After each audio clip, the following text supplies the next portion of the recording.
আসসালামু আলাইকুম স্যার, এই হচ্ছে আপনার গাড়ির চাবি, আপনার আমানত। আমাদের কাজ সম্বন্ধে আপনার একটু রিভিউ আমরা রাখতে চাচ্ছিলাম।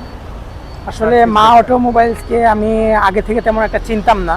জি। দেখা যেত অফিসে যাওয়ার সময় আপনাদের ব্যানার দেখা হইতো। তো আমার একটা গাড়ি ছিল আর কি 341 টয়োটা। তো একদিন আপনাদের ফেসবুক পেজে ঢোকার পরে আপনাদের কিছু কাস্টমাইজ কাজ দেখে আমার খুব মনে হলো যে আপনাদের এখানে একটু কাজ করাই দেখি। আসলে সব জায়গায় তো দেওয়াটা সম্ভব না, কারণ এটা সবারই শখের গাড়ি থাকে। তো রাসেল ভাইয়ের সাথে আমার পরিচয় হওয়ার পরে খুব ভালোই লাগছে। উনি যেটা বলছে তার থেকে আমার এক্সপেকটেশনের বেশি করছে উনি। হ্যাঁ, আমার যেরকম চাহিদা ছিল তার থেকে একটু বেশিই করছে আমি বলা যায়। অন্য অন্য গ্যারেজে দেখলে আমার আগেও একটা গাড়ি ছিল, কিন্তু দেখা যেত যে আসলে চাহিদার তুলনায় কিন্তু উনি আমার চাহিদার থেকে একটু বেশিই করছেন বলা যায়।